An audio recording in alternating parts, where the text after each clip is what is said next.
Good morning, good afternoon, good evening, ladies and gentlemen. This is Pit Talk Point Opinions with your host, Gunny G, where service members help service members, period. Follow, like, subscribe everywhere you get your podcast and on most social media platforms. Let us know how we're doing. Any criticism is good criticism. Let's get into it.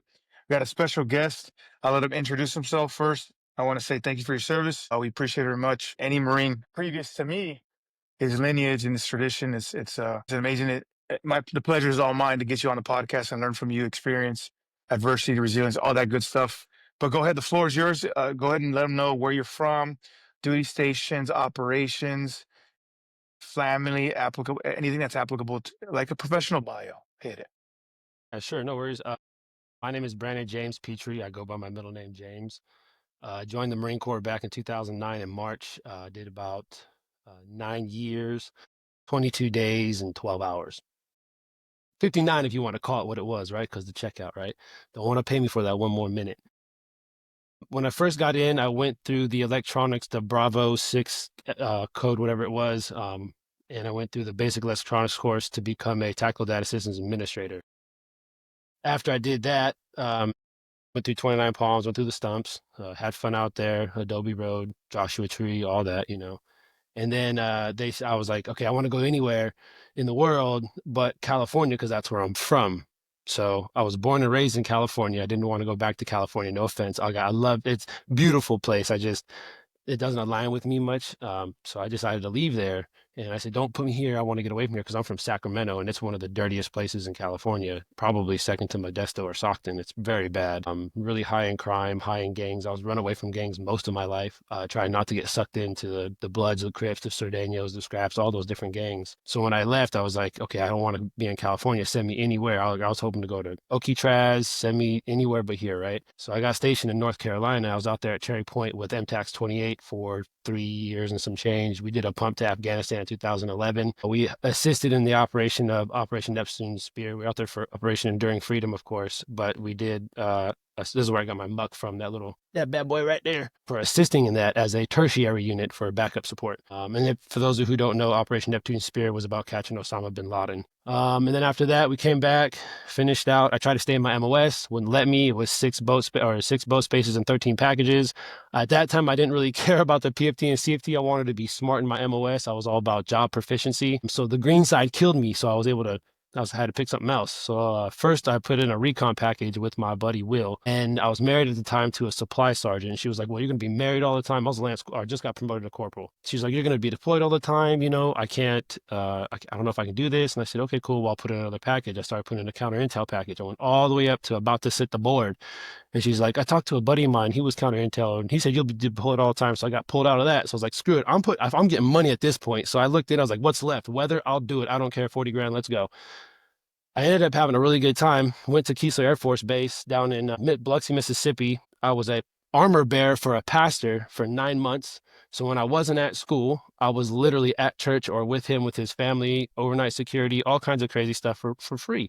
I did it for the Lord, and I didn't even realize what was happening at the time. Go ahead. Go. Yes, go. Stay at home dad, everybody. That's the other thing about me. That's good. Yes. So I went and did that. And then I finally finished the course. Then they sent me to Yuma, Arizona. So it's WTI 24/7. I assisted in every single WTI from 2013 until I got out. We did one pump to Bahrain, and we got to play around, Iraq and Syria and all that area in there. And we did a lot of forecasting for a lot of area that had no climatological data, and somehow I was able to pretty much accurate. I'm starting to believe things about the models that we were using, more like propagation, more like maybe something else. We could talk about that. But I was able to get up there with a really high accuracy, I set up a station that had been there for 2 years, and there was zero SOP, no publications, nothing. So I had to build everything from scratch while I'm doing my job for 7 months out of Bahrain, and making sure my Marines that were traveling in and out of Iraq and Kuwait were always keeping their trainings up. Like, I became the Gunny, and the Gunny was basically the 7th UIC for the whole thing for all of us. So I had to step up and take roles of things that I wasn't even supposed to be doing, but I did anyways. They ended up awarding me on the back, and I'm like, no, I don't really want this, NAM. I got it, but it was for everybody else. Everybody else did the hard work. I just paved the way and I set up the structure, and it was really nice to actually make it as far as I did. While I was out there, I was on the board for staff. I would have been selected had I had not got in trouble in the schoolhouse while I was in Mississippi, which I'll talk about. It's a good story. And they sent an email back to my CONUS email, not my OCONUS, because you know damn well when you go into the gal and you look somebody up, that indent, he's forward. You tap both of those. Well, she was just some corporal at, out in Quantico, and she didn't really know no better because she probably never dealt with that in her entire life. So she just hit the one that made the most sense. Missed it, August. She sent that in August. I get home in October. I'm like, why did I not get selected? I try to do review. I try to get back up there. I try to extend. I try to do everything. Everything was canceled, denied, not let go because whenever I got in trouble in my UPB, he left it blank. And this was an old Salt Dog Infantry Mustang Lieutenant Colonel on his Twilight tour that was just the OIC of the schoolhouse, just waiting for his time to retire. And he was like, he said, so, and I'll tell the story, but basically what he said was, look, because what you did, I'm not going to be so hard on you. And he wasn't hard on me at all. And he did me the hugest favor, which if I had known the UPB was blank, I could have had it removed like next month. I had no idea, but nobody told me anything. I had no, I wish if I'd have known. If older me could have went back in time and told younger me. Anyways, I got out in 18. I've been in Texas ever since. I have 3 kids. I didn't have any kids in the Marine Corps. I waited till I got out. For you. And I got a 6-year-old, about to be 6, about to be 4, and a 2.5. So I got 1 napping and 2 playing, but they're on their video game time. So that's where I'm at. That's what's up, man. So so people say you're not a real Marine unless you have an NJP. Well, congratulations, right? Facts, Or big a facts. divorce. You have one out of the two. 2 divorce. There it is. So you see, you're more Marine than I am. I'm just a wannabe. So, but I'll tell you what. Thank you first. Thank you for your service. I appreciate that. You were already in before I was even considering going in. Right, I didn't go until 2010, and then I actually hit the fleet in 2011. So you're definitely a salt dog compared to me. So appreciate that. Let me ask you, how was your transition from the Marine Corps in 2018? It was rough. I didn't want to get out. I didn't want to get out at all. I loved it. Man, I don't know why I'm getting emotional. I didn't want to get out at all. Not even a little bit. I loved what I did. There was no better place in the world for me because I came from a background of, like I said, running from gangs. I mean, I had a parent. She was my mom, but she wasn't there. And all of us were misfits. Like the Marine Corps is full of the people who had absolutely nothing growing up. I very rarely, and if it was, it was an officer or like, they're like 3 years and a sergeant because they were meritorious in boot camp because they did all that college beforehand. So they graduated Lance Cooley, made it all the way up. They were a corporal before they left their schoolhouse and a sergeant their first year, 2 years within the fleet. So like those guys, like, I don't know, I call it spoon fed, right? Creedence Clearwater Revival, right? That song, spoon fed song, but like, I never met a Marine that had a past that was either not as bad as mine or worse. So we all come from the same boat of people, and it's tough. It's really tough. And the hardest part is, give me just one second. He's like, I need the Xbox. I'm like, go get it. But he's got a Nintendo Switch, this kid. I would never trade this for anything. Let me tell you what, though. I go Yeah, back wait till sometimes. I have a 17, a 14, Oh, and I have what is it? She's 3, and then a 2-year-old, and then a newborn. God Um, bless you. I'm telling you, yeah, Oh, God please. bless you. It's for real, But because that's like, you, that's a you're lot. saying you're right though. I agree with you, man. I'll tell you what. I was just talking to the chaps yesterday or the day before. It was yesterday, and he was saying that the Marine Corps attracts a certain type of individual, and it's not individuals that come. You're right. They don't come from having everything. Having the money, having the pleasures of life like that. It's people that don't have nothing, right? I remember growing up. Sure, I had my mom and dad, but they were both working, trying to make ends meet. I remember cups. We were having plastic cups, big gulps, Hmm? them 7 Up big gulps. Hmm? Those were our cups Top for a ramen, while. that's it. You know what I'm saying? Like those were our cups for a while until, they were actually in a job that could afford actual cups. And it was just something to think about. I agree with you, man. I'll tell you what, that's wild, but you didn't want to get out. What made you No, get not out? at all. So I didn't have a choice. So in the end, right? So I get back from deployment. I'm figuring out how I got passed on the board for staff because it was my first year to be in the bone and I was in zone. So I was like, there's no way I don't get promoted. My fit reps were C's and D's, or D's and E's really.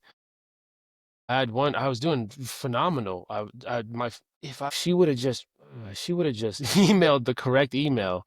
I tell you, there would have been because she sent out the formal, request for the RFI for, why is your UBP blank? And man, if I'd have just filled it out, it would have changed everything. I'd probably still be in. I'd still be in and everything. But I tried to get the 1 year extension. I tried to re-enlist. First, I tried to do just the re-enlistment because I was at 8 and I'm like, okay, I could pump to 2. Let me just try to see if they'll do like a 3-year re-enlistment. And I tried it. And they told me no. So I said, okay, let me extend for 2. They said no. I said, let me extend for 1. They said no. I'm like, I don't understand this. So I actually wrote, this is where I got an REO4 on the back end. I wrote an email. I wrote an email, 5-paragraph order basically, and I sent it and I sent it to the Ockville sponsor. I sent it to my monitor. I CC'd the Sergeant Major in the Marine Corps at the time, Green. I CC'd my OIC, my everybody. And I basically explained this is where the Marine Corps is effing up.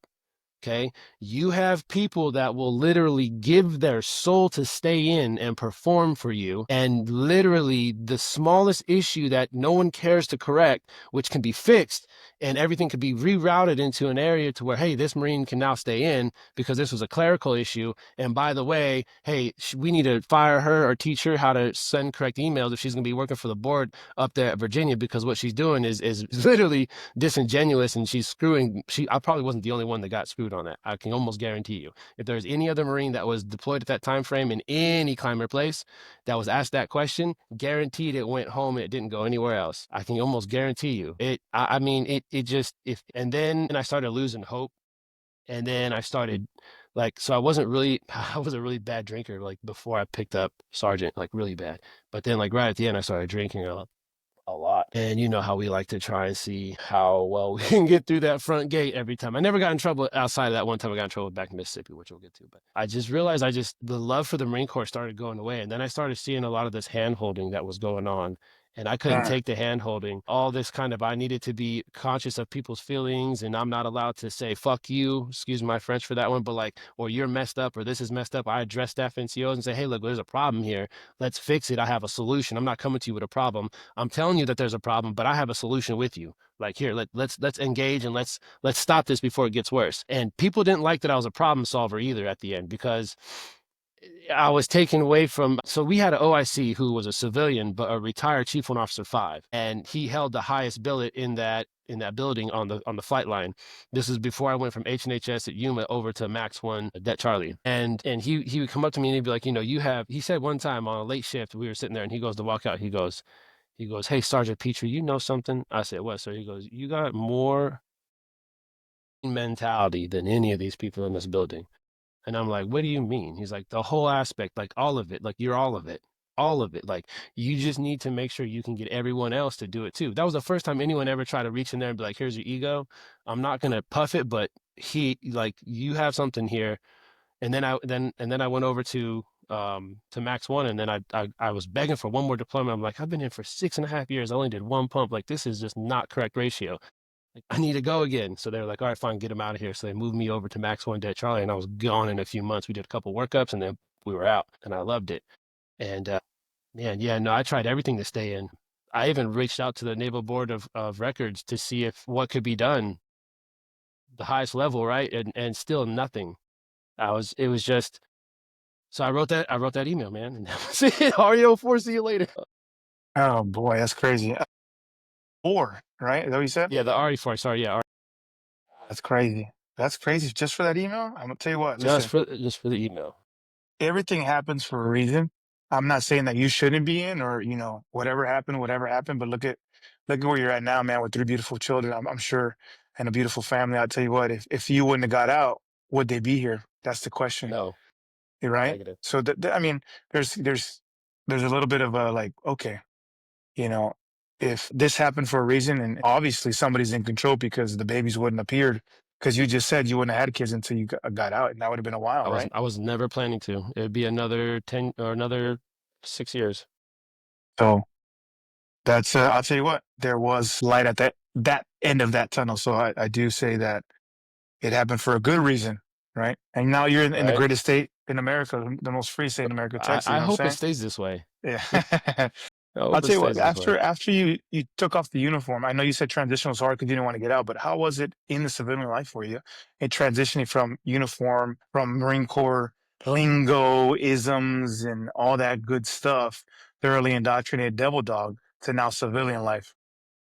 Man, that's the toughest question. It's not the toughest question for me to answer, but that's the toughest question to ask anybody because honestly, from what I've recognized, it's all the same. There's the disconnect, right? So the clearest way that I can, well, I shouldn't say, I have some people that be like, yeah, no, I did my 4 years and I was good to go. Yeah, dude, you did 4 years. But like those that do like two or more, like there's a big disconnect that happens because especially if you're like me and you went when you're 18, you know nothing else, right? You know your 18 years of childhood, all of a sudden you're a man, boom, sign that blank check, blank, keyword blank, and then you go off and you say, I'll do whatever you tell me to do. So whenever you're done and you leave and there's no one to tell you what to do, there's rules to set that we all know that there's, right? But you don't have anyone to report to anymore. You don't have anybody to take care of anymore. It's just you. If you're by yourself, you don't have kids, you're single like me when you get out. It may be different for those who already have purpose, like have family and kids, and or they're married and they're gonna have kids when they get out, whatever the case is, right? There's many scenarios that exist within the military of getting when they're getting out and where they lie at, right? But for me, I already had nothing. I entered with nothing and I left with obviously me, but I still had nothing. I just had, my clothes and my didn't even have a house, nothing. My clothes in my car. See you later. This is what I came with. This is what I'm leaving with. And it was tough because the getting up every day at the same time, knowing that you have somewhere to be at, to know that what you're serving is a purpose that's much greater than yourself, and to know that you're actually doing it honorably and you're doing it with the best of your ability. To have to switch that to doing it to yourself for yourself is because it's never about you. In the Marine Corps, it was never about me. It was everyone within arm's reach and those that were directly under me. Left, right, forward, backwards, above, below. That's everything within my vicinity, right? That was my responsibility. It was never just me. It was just everyone around me and how do I take care of everyone around me. So I never focused on myself. The only me time I had was eat and go to the gym and sleep. Like that's it. Right. And everything that you take care of in the morning, shower, shave, get on with your day, right? Get a haircut. Like those were the only me things I did. Everything else was for everyone else. Right. I never really had to think about me. Even as a sergeant, like it was just like it was like, okay, so now I have more responsibility, so I have more tasks that I have to complete. So it's even less time for me, And I see that sergeant's that fatal rank. Either you excel and you thrive in the adversity, or you get fat, break yourself, and you fall away. Because the responsibility requires way more of you, and I thrived in it, right? I thrived but still I think corporal's the best rank, but I thrived being a sergeant, right? It was great, but not having that, the transition's hard. You have to make all new friends. You have to integrate into a society that has no idea what you've been through. Whether it was the breakdown of who you were as a human being when you joined the Marine Corps. What the yellow footsteps was the last footsteps that you saw before you walked into that integration room, and you empty your pockets, right, to getting into getting accepted by your platoon and your SDI and your drill instructors, right? That change that occurs. Nobody understands what happens during those 13 weeks, and nobody understands how it breaks you and reshapes you. And then it sets you for me, it set me up for a very easy career. Nothing about the Marine Corps was difficult for me. It was very fluid. It was very easy because, like I said, we come from a pool of people where we've already had it really hard and we've had it really rough. And we're like, well, everybody joins the Army and the Air Force. I'm not, no. And then the Navy's like, well, seasick. I don't really like the water, vast nothing. I'd rather be a man. Let me go to the Marine Corps and let me raise my right hand and take the hard. It's the longest boot camp. It's the hard. That's for me. It was like I never even thought about the other three. For me, it was everyone in my family was government, like three-letter alphabetic agency: NSA, FBI, CIA, NASA, Army, Air Force, Navy, all of those, Coast Guard. No Marine, none. It'll go down in the history of my family that this is the only one that exists. If I don't, I hope they don't have to, but none of them. I'm the only one. So I definitely took on the challenge for more than just it was going to be difficult, but yeah, what it leaves behind on you mentally and emotionally as a brotherhood, as a system of complete structure, you don't find it anywhere else outside. It doesn't exist, not even a little bit. It's That's tough. crazy. Everybody says the same thing, man. The biggest thing they miss is camaraderie, The brotherhood, Yes. the organization has good structures, good foundation.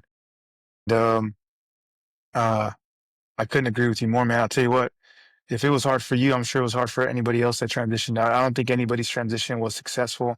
I know a couple, two here and there, like a couple of my buddies that did 20, got out, but they already had a plan set 4 years out. Like they knew the Marine Corps was the problem is they knew that the Marine Corps was not going to see eye to eye with them. And so they made a plan.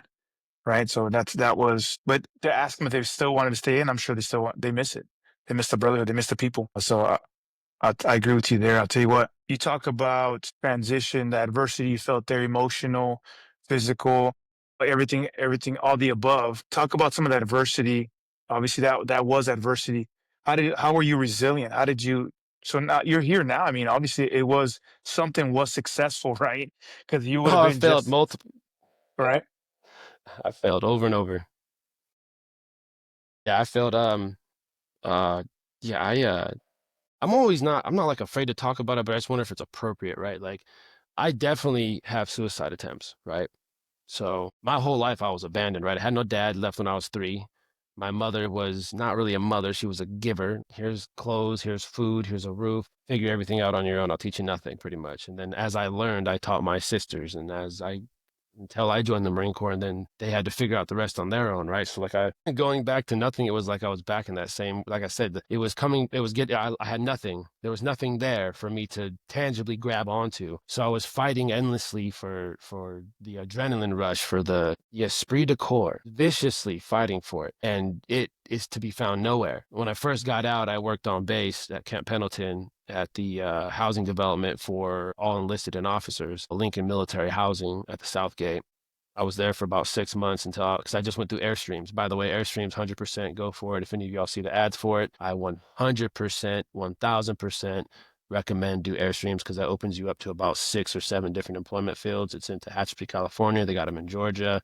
They got them in a couple other places in California. Do it, look into it, well worth it. Changed my entire life. I went into wind and I was waiting. I made a bunch of phone calls, and the only one I really cared about getting back to me was the GE one. GE had just assumed LM Wind Power, and so LM Wind Power was hiring like through the roof. So I was like, okay, cool. I'm gonna put in for them, and I'm gonna put in for these other ones, and we'll see what happens. I got all these calls back, all these interviews, and I'm like, no, I'm gonna be patient. I really want to work for GE, so that's where the real money is. And sure enough, like 6 months working at Lincoln Military Housing, get a phone call. Hey, this is the recruiter or HR for LM Wind Power GE Renewables. Wondering if you had time for an interview. And I was like, yes. And he said, excuse me. I said, yes, I'm available. Yes, sir. Because I was so excited. I was like, it's got to happen. Like if it's going to happen, if I be patient, all things come in time. If you wait for it, it'll happen. So I got the job and I traveled the country, the whole country. I'm talking west to east, all of it. 38 states, and I worked on wind turbines, and it was the greatest thing ever. I worked on the blade specific because I worked on fiberglass. I was a fiberglass composite technician. So I learned epoxy, polyester, all the different type of adhesives, all of it, right? How to grind and chamfer. So like, and they were like throwing all this like, here, hey, go to this school, go to that school. Like we're looking at your work, like you do really good work. Like let's go. Because I fell in love with just being in. And that job was by yourself, which was weird because I wasn't. But because I was distracted in something that takes me hours to do and grinding in the same motion, I fell into the same rhythmic pattern that I realize occurs in my everyday life in the Marine Corps. There's a rhythmic pattern. So if I know I have a specific repair and I know it's going to take me all day and I have that repair multiple times on different blades, I can get myself in a rhythm to where I just play some music and I just get after it and I don't feel that sense of being lost. So it was really, I needed to distract the living hell out of myself in order for me to get past it. But it was very tiresome. It was 6 weeks on, 1 week off. I was dating my ex-wife at the time, not my wife yet, but we were dating at the time. So then she got pregnant, and then I was like, well, I can't do this job anymore. So this is like 2 years in. I'm like, I got it, or it was a year in or so, and I get pregnant. I was like, all right, let's see how long I could do this for. Well, I missed like all of his newborn life, and she didn't like me for that. So I pulled shocks right when COVID hit, and I said, all right, I'm gonna get out. And then it started getting really bad. That was in that was so 2020.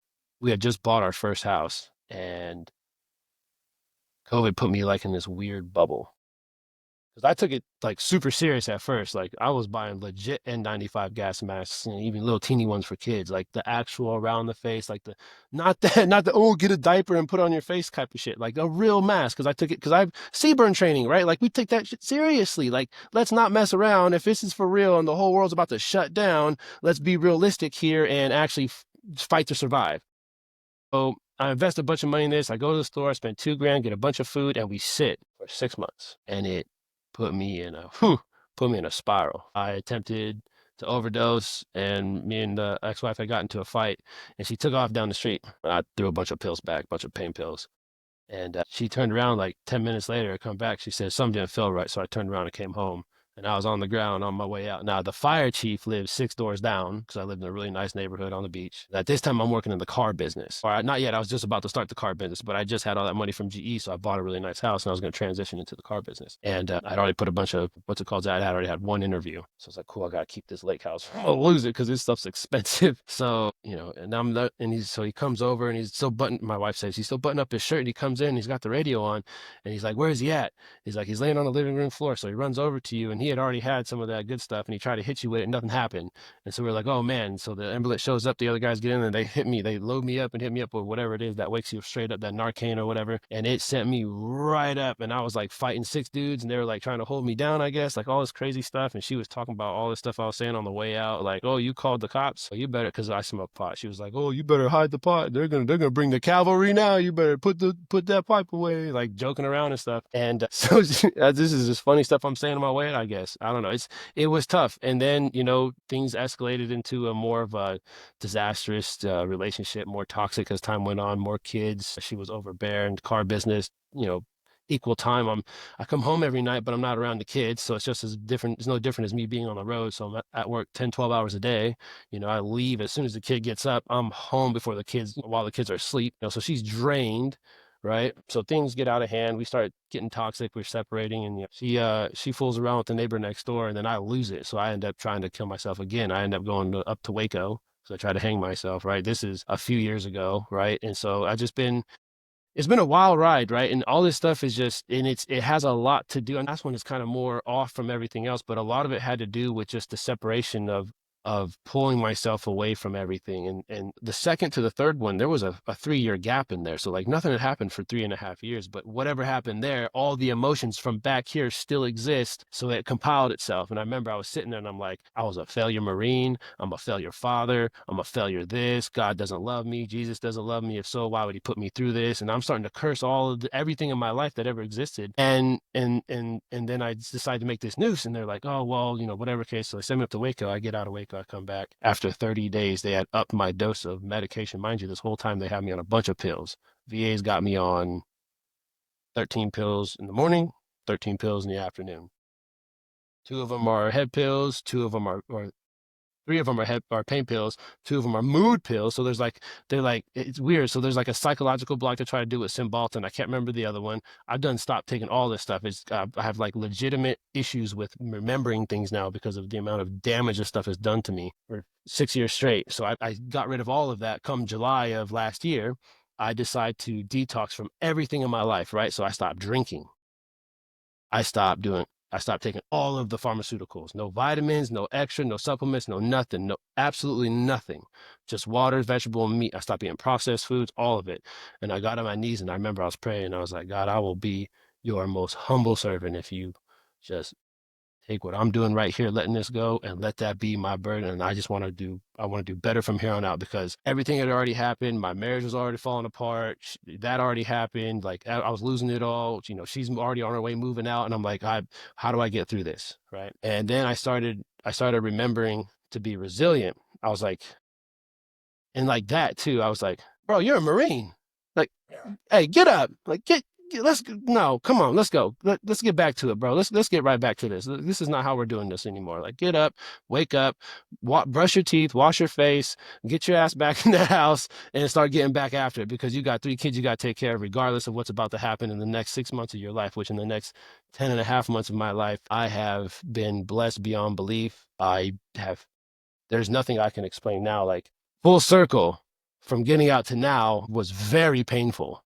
And it took 6 years, and I don't say that 6.5 years, so 6 years and 6 months roughly, for me to break the mantra of being stuck in this mental captivity of what the Marine Corps can build as a. And I remember we were talking about this on the spaces a little bit about MK Ultra, right? The mind control factor of it, which I don't want to go too woo woo if that's if that's not what you're about. But for me, it's like the marching, doing something all the time and the exact same thing for years and years and years and years and years, especially when you're doing it in the military and there's all kinds of rules, regulations, and the UCMJ, right? Like the shaving the face, all this stuff. It's whenever it's time for them to tell you what to do, you've been doing what you've been told all this time. There's no question about it. You do it, right? Instant willing obedience to orders. Yeah, that's So facts. yeah. I agree. I'll tell you what, it starts. I remember going to MCRD San Diego as a drill instructor, and I learned real quickly the importance of drill. And what you're talking about is like a battle rhythm, right? A drill. We drill it into you, routine, routine, routine. From the moment you wake up to the moment you go to sleep, it's muscle memory. Why? Because we as enlisted, we take orders from our superior officers. It's just how it is. They say, we execute. It's like my map. Do this, do that, execute, kill, right? That's what we do. And the only reason we can do that is because we instilled in you from recruit training. And I didn't figure that out. And I wasn't mature enough because I was in the deck plates with the recruits and the Marines. I didn't figure that out till I was transitioning out. I'm like, no, it's you say drill, but it's not really, marching. Although we do a lot of marching, it's not the reason we do it. The reason we do Right. is because we drill it into you that you have to execute accordingly.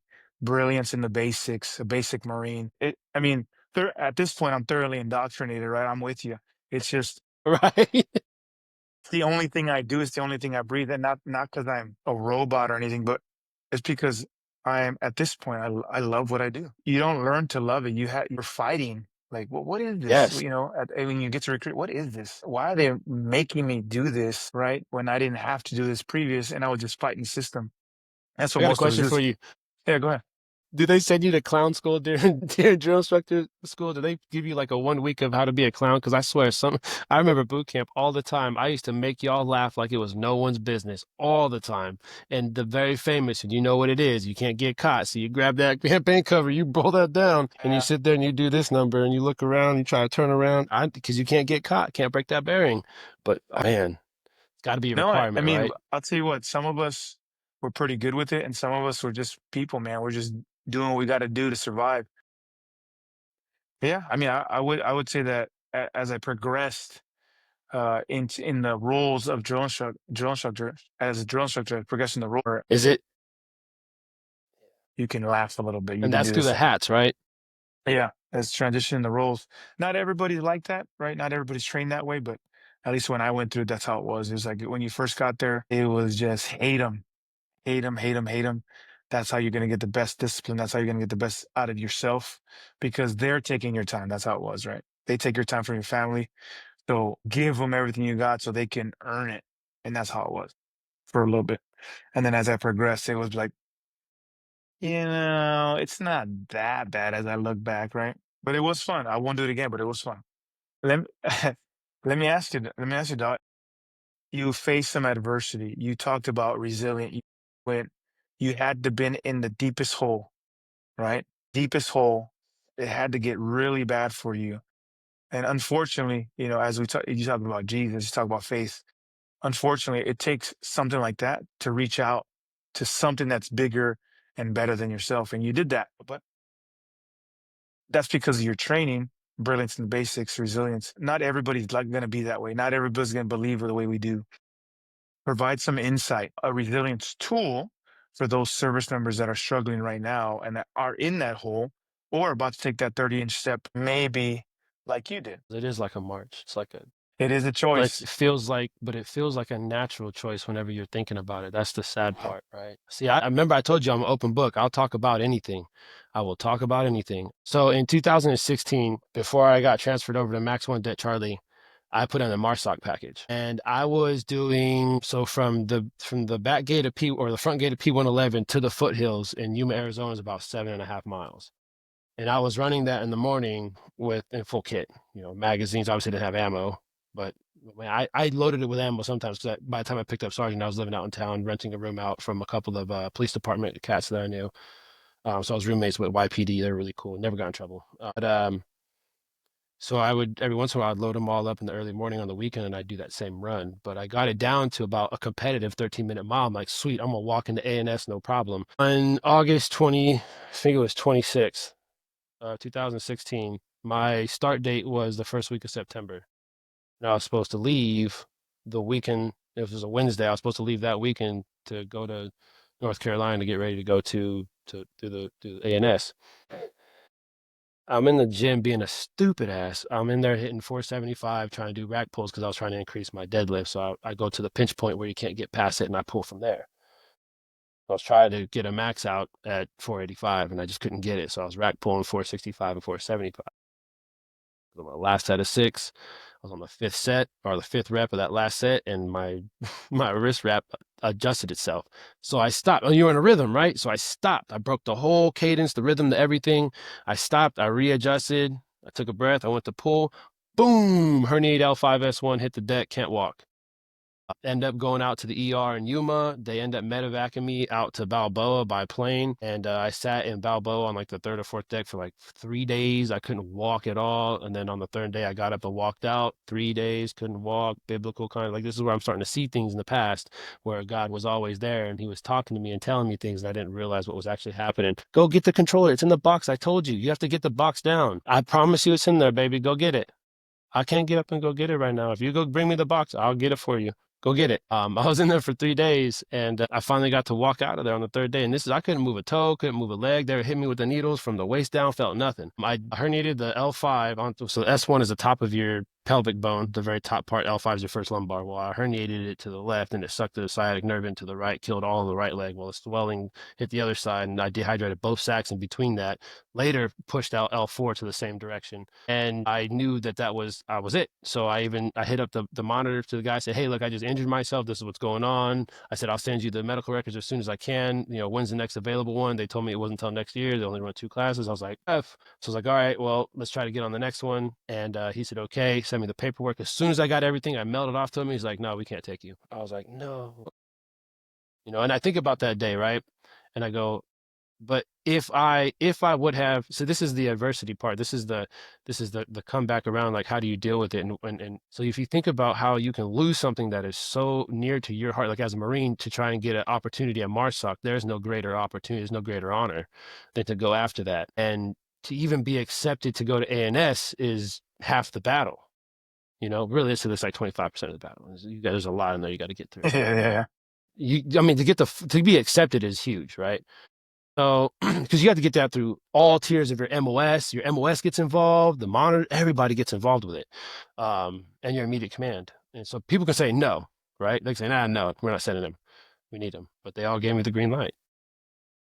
Sometimes you have to realize that God is putting you in positions in life to set you up for your future, whether you like it or not, right? Because my entire life, I was always just running away from things to not die pretty much or get sucked into a gang. In the Marine Corps, I was trying to, I remember when I was going through basic electronics course up at Alpha Company, I was like at the Gunny's door, can I go to School of Infantry? I don't want to do this. I want to go to SOI. Can I be infantry? I want to be 0311. I begged all through that. And then in Charlie Company, I begged all through Charlie Company. And every day I would walk in there to the Gunny's office, knock on that hatch. What do you want, Petree? I would like to go to SOI if I can, Gunnery Sergeant. Go away, Petree. All right, Gunnery Sergeant.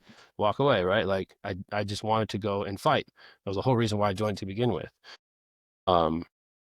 Whenever the time came for me to have my opportunity, it was taken away. I had to realize that there's something better in plan here for me. There's got to be something else, right? So as I reflect on everything from the past, for everybody who's in right now, if you've got a package in for a B bill that you want to do and it's getting denied, and it could be something as simple as you want to go be a drill instructor, but they need a recruiter. Go do recruiting, man. You might meet the love of your life if you're a single dude. You never know. You be go getting coffee one day, walking to Starbucks or Black Rifle Coffee. I'd prefer over Starbucks for all you vets. Not a handout, but I think their stuff's better anyways. But if you go out to get a coffee, you might find the love of your life. You'd have no idea where they're going to put you in what city, what state you could have. You never know what you might do. Or maybe, you need to be a drill instructor, but they want you to go and you want to be a recruiter. Just go train some Marines, make some Marines, man. There's a path for all of us, and we need to sometimes we got to stop fighting it, because I spent my entire life fighting my path. and which way I was gonna go, because I was like, you know what, I'm not gonna have no, especially when I got out, because I was like, I'm not gonna have nobody tell me what to do anymore. Like, I'm in control. Once I figured out that I was in control, and I was like, all right, you know what, this is my horse. I'm gonna ride it the way I want to. JG Wentworth, my money. I want it when I want it. So I started losing, loss after loss after loss after loss after loss. I ended up losing all my money. I lost everything. My wife, the house, the big houses I had, all of it just gone, lost it, because I stopped chasing purpose. I started chasing money. I started chasing wealth. I started chasing what I wanted to do versus what I knew God was trying to show me. So he let me do what I was going to do. And he said, look, now you're going to lose everything. Check it out. You're no different from Job now, man. You've got nothing. But if you embrace this nothing and carry your cross, I will give you tenfold back. So I'm embracing my cross right now. This is where I'm at in my life. Like, if you could put me anywhere in the Bible, I'm in the back end of Job. I'm trying to hoping that that comes back, right? But fight, okay? There's a reason why you join the Marine Corps. Don't let that be the reason why you give up because you don't attain it, or whatever your long term is goal. If you've just reenlisted and you're like, man, I don't know about these next 4 or 5 years. What did I do? Why did you reenlist? What was that deciding factor? Embrace it. Fight for it. I saw way too many Marines give up I never let anyone give up. Once I picked up corporal, nobody ever gave up when I was, and I made sure that I took I'll never forget him, Alex Cutler. I just got to H&HS. He was a lance corporal. I was a corporal. I just got out of the schoolhouse, and he was a 6'2", tubby, kind of hefty, corn-fed dude. And he's a big boy, but he had a hard time with taping and staying in weight and stuff. And he said, well, I go to the gym and I work out, but I just don't understand. Like, I'm not losing any weight. But he's in there hitting it heavy. I'm like, no, dude, you need to be doing like 18, 20 reps a set, brother. Like, we need to drop that weight down like 70% and let's just get after it. So then we started implementing HIIT type exercises in between going to the gym, hitting 16, 18, 20, 22 rep sets. And he started shedding the weight, and I started getting him book savvy, and then he got book savvy. And then he ended up becoming a staff sergeant before he got out. He passed me, you know. If I didn't get in his ass, because I had to threaten him a couple of times with, like, look, dude, you're gonna make me tie my hands behind my back, and I'm gonna have to do things like this. Is when I was a sergeant at this point. I was like, you're gonna make me do things I don't want to do. I like you as an individual. You got a lot of heart. You're smart as in this MOS. You need to stay, but you need to also be a Marine, man. Like, come on, let's get after it. Like, that mentality doesn't work anymore. It doesn't work no more. It used to work 10, 15 years ago. If you're really good, really smart at your job, they kept you around. And they started being like, look, man, we need that Marine mentality back, right? After the 202K plus up disappeared, and we smashed that fast, real quick. 202, that was when me and you came in, was during that. You were on the back end of that. When I came in, I was like right at the heat of it in 2009, March. It was 202K plus up was at it, bro. They were just, give me everybody. And I watched a lot of those everybody's get filtered out while I was going through my first 4 years. But yeah, just don't give up the fight, man. There's a purpose. Fight for it. Just remember what it was. And if you can't remember, find a new purpose immediately. I I don't even care if it's to buy a house, to pick up the next rank. Just lock in, zone in, and focus, and just fight until you get it. Because it's just as easy as what that one Navy cat said, right, on that big video. Get up in the morning and make your bed is the first step to success. Find it and fight for it. That's good, man. I appreciate that. If it's purpose you're looking for, look for it. As an individual, even if you're transitioning or staying in, you got to fight for it, man. You just can't give up. That's not what Marines do, especially they adapt and overcome. It's insane. It's the reason why we say it. So I'm glad that you adapted. You overcame. You're here now with 3 children. Because if you didn't, I wouldn't be interviewing you, man. You wouldn't be here. Facts. Big facts. Where can they reach you if they want to know more about you? You guys can find me on Instagram, Sergeant Petree, SGTPetree, just as my last name is spelled up on the screen if it shows it when we get it aired. Or you can find me on X at Sergeant Petree. Same thing, SGTPetree. Come holler at me. I'm always down to talk. You can find me in spaces blasting the left liberals, so I'll leave it at that. Ladies and gentlemen, this is Pit Talk, Flowing the Pits in your opinions with your host, Gunny G, Sergeant Petree, where service members help service members, period. Follow, like, subscribe, everywhere you get your podcast and on most social media platforms. Let us know how we're doing. Any criticism is good criticism. Ladies and gentlemen, me and Sergeant Petree, we out. I'll hit you up later, though. Semper Fi. Appreciate you. All day.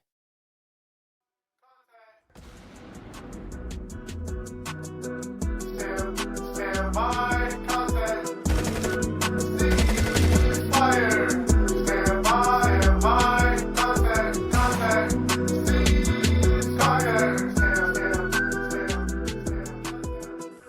podcast featuring active service members to discuss their thoughts and opinions on various issues surrounding military life, current events, and history. The statements heard here are the opinions of its members and guests. These do not necessarily reflect the views of the Department of Defense and are not endorsed or sponsored in any way. Listener, viewer discretion advised.